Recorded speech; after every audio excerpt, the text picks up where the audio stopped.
မင်္ဂလာပါပေးတဲ့တို့ခင်ဗျာဗမာလူမျိုးတိုင်းအတွက်အလွန်စိတ်ဝင်စားစရာကောင်းပြီးအမှန်တကယ်သိထားတဲ့အကြောင်းတစ်ခုရှိပါတယ်မြန်မာနိုင်ငံကိုအများစုကလူမျိုးစုံနိုင်ငံလို့ခေါ်ကြပါတယ်ဟုတ်ပါတယ်မြန်မာနိုင်ငံမှာလူမျိုး135မျိုးထိတရားဝင်အသိအမှတ်ပြုထားပြီးအဲ့ဒီအထဲမှာဗမာမျိုးနွယ်စုဟာလည်းတစ်ခုပါဝင်ဖြစ်ပါတယ်ဒါပေမဲ့ဗမာမျိုးနွယ်စုဘယ်နှမျိုးရှိတယ်ဆိုတာတော့လူတိုင်းမသိကြပါဘူးဒီဗီဒီယိုလေးမှာဗမာမျိုးနွယ်စု9မျိုးရှိတဲ့အကြောင်းနဲ့တမိုင်းယဉ်ကျေးမှုနဲ့ရိုးရာဓလေ့တွေကိုပေးသက်တို့အတွက်ဘူးဒရာရစေဖို့ကျွန်တော်ရဲ့ Knowledge City Channel ကနေတင်ဆက်ပေးသွားမှာဖြစ်ပါတယ်ခင်ဗျာစီစဉ်လေးမစခင်ဒီဗီဒီယိုလေးကို like လေးနှိပ်ခဲ့ပေးပါခင်ဗျာကျွန်တော်ရဲ့ channel ကို subscribe လေးလုပ်ပြီးတော့လည်းဝန်ရံပေးခဲ့လို့ရပါတယ်ကဲစဉ်းသဖြင့်တော့စလိုက်ကြရအောင်နံပါတ်1ဂရုလူမျိုးဂရုလူမျိုးတို့ဟာဗမာမျိုးနွယ်စုတွေကတစ်ခုဖြစ်ပြီးအများစုကစကိုင်းတိုင်းဒေသကြီးနဲ့ဝန်သူကောလင်းထီးချိုင်ကတ်တာအင်းတော်ဗမာဝန်းကျင်တို့မှာနေထိုင်ကြပါတယ်မြန်မာနိုင်ငံအထက်ပိုင်းကိုဗြိတိရှတို့သိမ်းယူပြီးတဲ့နောက်ဂရုလူမျိုးတို့ဟာဝန်သူဒေသမှာမြောက်ဘက်သို့တပြေးပြေးပြောင်းရွှေ့နေထိုင်လာခဲ့ကြပါတယ်အခုအခါမှာတော့ကတ်တာခရိုင်အတွင်းရှိအေယာဝတီမြစ်နောက်ဘက်ကဒေသမှာအများဆုံးတွေ့ရတယ်လို့မြောက်ဘက်ဗမော်ခရိုင်မြစ်ကြီးနားခရိုင်နဲ့အနောက်ဘက်အထက်ချင်းတွင်းခရိုင်တို့မှာလည်းပြန့်နှံ့နေထိုင်လျက်ရှိတယ်လို့သိရပါတယ်လူဦးရေအပြင်3000ကျော်ကနေ2သိန်းကျော်ထိရှိမယ်လို့ခန့်မှန်းရပါတယ်။ဂရုလူမျိုးတို့အဓိကပြောတဲ့ဘာသာစကားကဂရုရိုးရာဘာသာစကားဖြစ်ပါတယ်။ကိုးကွယ်တဲ့ဘာသာကတော့အများစုကထေရဝါဒဗုဒ္ဓဘာသာဖြစ်ပြီးအခြားဘာသာကိုးကွယ်မှုမရှိသလောက်နည်းပါးပါတယ်။လက်လန်းမီသလောက်လိလမှုသမိုင်းအရာဂရုလူမျိုးတို့ဟာကနန်းလူမျိုးနဲ့လည်းဆက်ဆက်နေပြီးကချင်လူမျိုးတွေနဲ့လည်းနှိစက်မှုရှိပါတယ်။ရှေးခေတ်ကဂရုလူမျိုးတို့ဟာမုံမြူဝမ်းနဲ့တကောင်းမြို့အနီးတစ်ဝိုက်မှာနေထိုင်ခဲ့ကြပြီးအချို့သူဒေသနာတွေအရာတကောင်းကေပြူလူမျိုးတွေမှာဆင့်သက်လာတာဖြစ်နိုင်တယ်လို့ယူဆကြပါတယ်။ယနေ့အချိန်မှာတော့ဂရုလူမျိုးတွေဟာဘာသာစကားတစ်ခုသာမြန်မာဘာသာစကားနဲ့ကွဲပြားပြီးစာပေယဉ်ကျေးမှုအဝတ်အစားအစားအသောက်နဲ့ပွဲလမ်းသဘင်တို့ဟာဗမာလူမျိုးများနဲ့အားလုံးနှီးပါးဆင်တူကြပါတယ်။ဒါကတော့ဗမာမျိုးနွယ်စုတွေကတစ်ခုဖြစ်တဲ့ဂရုလူမျိုးတို့ပဲဖြစ်ပါတယ်ခင်ဗျာ။နံပါတ်2ကနန်းလူမျိုးကနန်းလူမျိုးတို့ဟာဗမာမျိုးနွယ်ဝင်တိုင်းရင်းသားမျိုးနွယ်စုတစ်ခုဖြစ်ပါတယ်သူတို့ဟာယဉ်ကျေးတိမ်မွေ့ပြီးခင်မင်ရင်းနှီးတတ်ကြသူများဖြစ်ကြပါတယ်စာအုပ်နေမှာလည်းတင်းတယ်လို့ကိုယ်တိုင်စိုက်ပျိုးတဲ့စပါးစားတဲ့သီးနှံကိုသာစားတော့ကြပြီးဘိုးစုံလူမျိုးဝိုးစားကိုလည်းကိုယ်တိုင်ရက်လုပ်ထားတဲ့ပစိုးထမိန်အင်ကြီးခေါင်းပေါင်းစားတဲ့ဘိုးအထည်များကိုသာဝတ်ဆင်ကြပါတယ်ကနန်းလူမျိုးတို့ဟာရှေးဘိုးဘေးစင်လာလက်ထက်ကလေးကဗမော်ဒေသတစ်ခွင်ဟာရွှေထွက်ရာဒေသဖြစ်တာကြောင့်ချောင်းမြောင်းတွေထဲမှာရွှေကျင်လုပ်ငန်းနဲ့အသက်မွေးဝမ်းကြောင်းပြုခဲ့သူများဖြစ်ကြပါတယ်။ကနန်းလူမျိုးတွေရဲ့စီးစီးလုံးလုံးနေထိုင်ကြတာရွှေကျင်လုပ်ငန်းနဲ့ကြော်ကြားတာကြောင့်ကနန်းရွှေစုဝယ်နယ်မြေလို့တောင်ခေါ်မှုတွေရှိလာခဲ့ပါတယ်။မြန်မာပြည်များလက်ထက်ကလေးကကနန်းလူမျိုးတို့ဟာရွှေကျင်လုပ်ငန်းအတွက်အခွန်ဆောင်ခဲ့ရပြီးကနန်းလူမျိုးဒေသမှာရွှေခွန်မှုများခန့်အပ်ကရွှေခွန်များကောက်ခံစေခဲ့ကြောင်းမြန်မာသမိုင်းများအရမှတ်သားရပါတယ်။သူတို့အများစုကိုယ်ဝေယုံကြည်မှုဟာဗုဒ္ဓဘာသာဝင်ဖြစ်ပြီးစုပေါင်းလှုပ်ဆောင်မှုကိုအလေးထားထိန်းသိမ်းစောင့်ရှောက်ထားကြပါတယ်။လူပြိုတို့ရဲ့အိမ်တော်ရဲ့အတွက်မိမိတို့ဘာသာလွတ်လွတ်လပ်လပ်ရွေးချယ်ခွင့်ရှိပါတယ်။ဥပမာလူပြိုတယောက်ဟာအပြိုအိမ်တို့အပြိုလှည့်သွားရောက်တဲ့အခါအပြိုရဲ့မိဘမောင်နှမတွေဟာအဲခန်းမှာလွတ်လွတ်လပ်လပ်ပြောဆိုခွင့်ပြုထားကြပြီးအပြိုအနေနဲ့လည်းစားဝယ်တောက်ဝယ်တွေနဲ့လူပြိုမပြန်မချင်းမိုးလင်းအောင်တညာလုံးနေနေဆိုရင်တော့မှကြီးကြီးပြူပြူနဲ့အဲခံတတ်ကြတဲ့ဒလီရိုးရာဖြစ်တယ်လို့သိရပါတယ်။ဒါကလည်းဗမာမျိုးနွယ်စုတွေကတခုအပါဝင်ဖြစ်တဲ့ကနန်းလူမျိုးပဲဖြစ်ပါတယ်ခင်ဗျာ။နံပါတ်3ဇလုံးလူမျိုးနံပါတ်3ဗမာမျိုးနွယ်စုကတော့ဇလုံးလူမျိုးပဲဖြစ်ပါတယ်။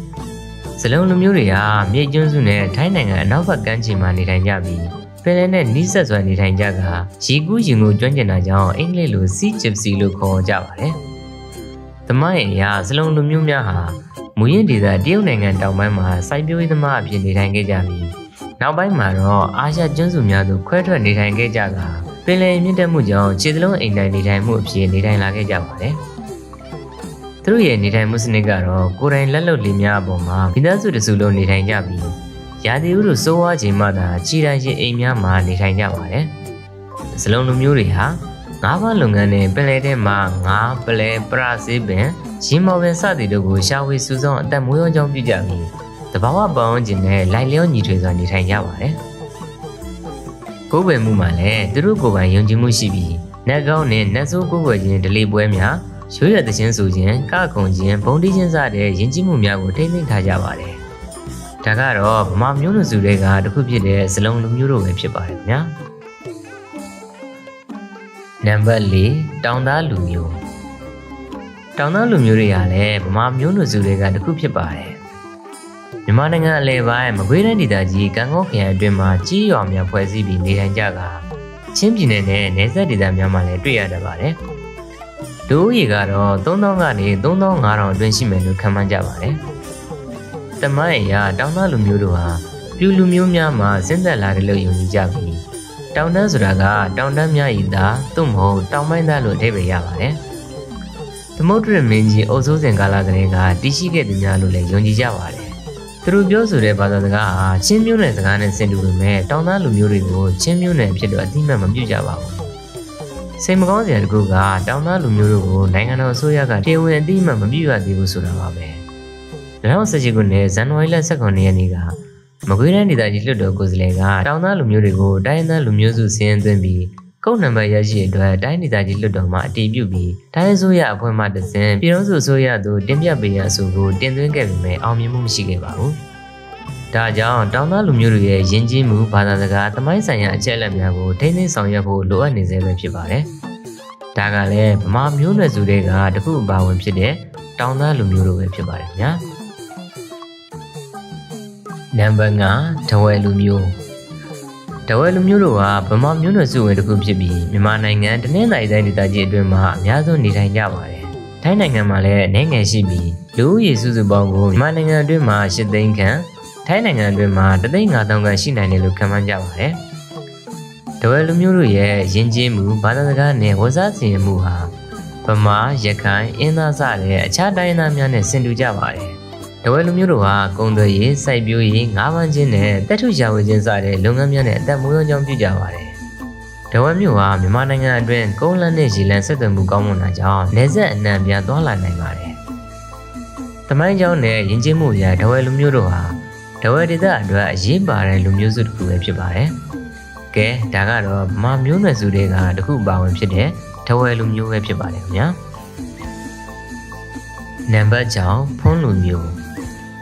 းဖုံးလူမျိုးတို့ဟာလည်းဗမာတိုင်းရင်းသားကိုမျိုးတွေမှာပါဝင်တဲ့မျိုးနွယ်စုတစ်ခုဖြစ်ပါတယ်။မြစ်ကြီးနားခရိုင်နဲ့ဗမော်ခရိုင်အလဲပိုင်းမှာနေထိုင်ကြပြီးအေယာဝတီပရမမြစ်ကျဉ်းတစ်လျှောက်ရွှေဘိုးမြစီရီစင်ဘိုးနမ်မတီထုံးဘိုးအစရှိတဲ့ဒေသတွေမှာနေထိုင်ကြပါတယ်။ရွာတွေမှာအနည်းဆုံးအင်ဂျီ30ခန့်သာရှိပြီးလူနည်းစုအနေနဲ့သာငင်းချင်းတာယာစွာနေထိုင်ကြပါတယ်။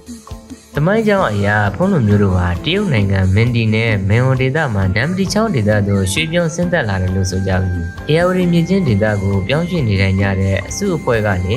ဖုံးလူမျိုးအနေနဲ့ပေါ်ပေါက်လာတယ်လို့ဆိုကြပါတယ်။သူတို့ရဲ့ယဉ်ကျေးမှုဟာဗမာလူမျိုးများနဲ့ဆင်တူပြီ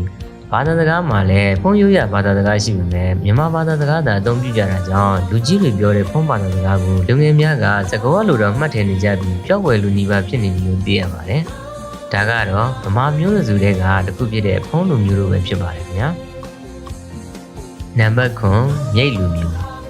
မြိတ်လူမျိုးတို့ဟာမြိတ်ခရိုင်နဲ့ကော့သောင်းခရိုင်အနီးပင်လယ်ကမ်းခြေဒေသမှာအဓိကနေထိုင်ကြပြီးမြိတ်ကျွန်းစုစုပေါင်း800ကျော်အတွင်းမှာနေထိုင်ကြပါတယ်သူတို့ရဲ့ဘာသာစကားမြန်မာဘာသာစကားနဲ့ဆင်တူပေမဲ့အတန်ထွက်မှာတော့မြိတ်ကိုယ်ပိုင်အတန်ရှိတာကြောင့်အခြားဗမာလူမျိုးများနားမလည်နိုင်လောက်ကွဲပြားနေပါတယ်စီးပွားရေးအရာတော့ကြက်ပေါင်းစီလုပ်ငန်းတက်ထုတူခြင်းကွန်သီးပင်စိုက်ပျိုးခြင်းပယ်လင်ကတ်တိုက်ရှာဖွေခြင်းပလဲရှာဖွေခြင်းပိုးထည်ရဲလုပ်ခြင်းတို့ကိုအများအပြားလုပ်ကင်ကြပြီးမြိတ်လုံကြီးနဲ့အစိမ်းစားငပိကတော့မြိတ်မြို့ရဲ့နာမည်ကျော်ထွက်ကုန်တွေဖြစ်ပါတယ်။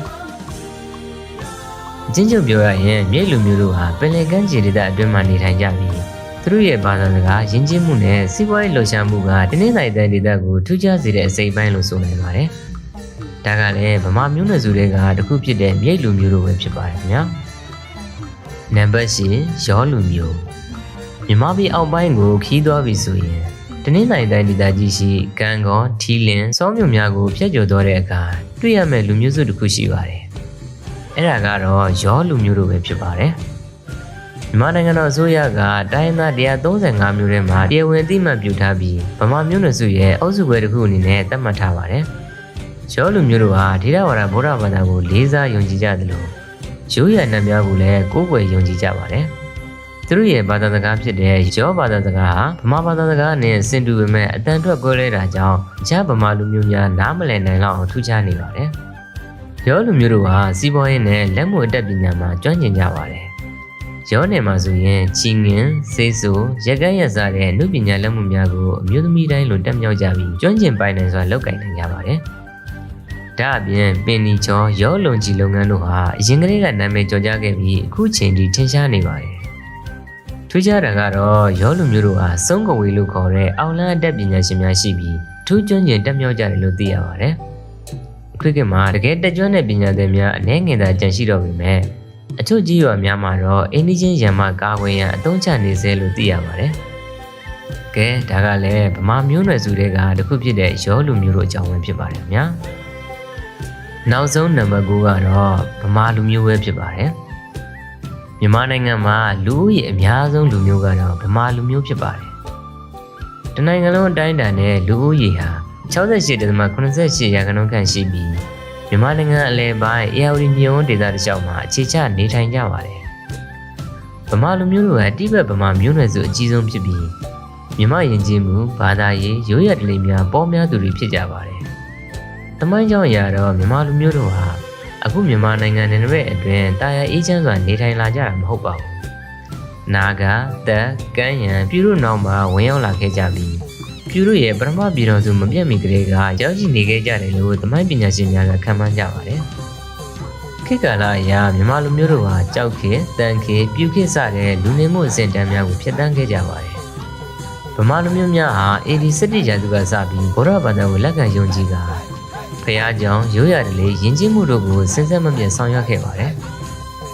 နိုင်ငံရေးအရာကြည့်မယ်ဆိုရင်လည်းဗမာလူမျိုးတို့ဟာအစဉ်လာရအမြင့်ဆုံးအာဏာကိုဥဆောင်ခဲ့ပြီးပထမဒုတိယတတိယမြန်မာပြည်တော်စုများကိုတည်ထောင်နိုင်ခဲ့ကြပါတယ်။အချင်းချုပ်ပြောရမယ်ဆိုရင်တော့မြန်မာလူမျိုးတို့ဟာမြန်မာနိုင်ငံရဲ့အဓိကကျတဲ့လူမျိုးများဖြစ်ပြီး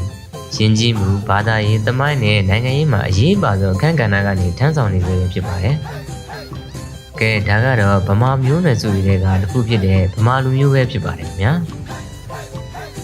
ကဲဒီလောက်ဆိုရင်တော့ဗမာမျိုးနွယ်စု9မျိုးနဲ့သူတို့ရဲ့သမိုင်းယဉ်ကျေးမှုနဲ့ရိုးရာဓလေ့တွေကိုဘိုးသူရအနေနဲ့သိရှိကြမယ်လို့ယုံကြည်ပါတယ်ခင်ဗျာဒီဗီဒီယိုလေးကဘဲသက်တို့အတွက်ဘိုးသူရရရှိတယ်ဆိုရင် like လေးနှိပ်ခဲ့ပေးပါဦးနော်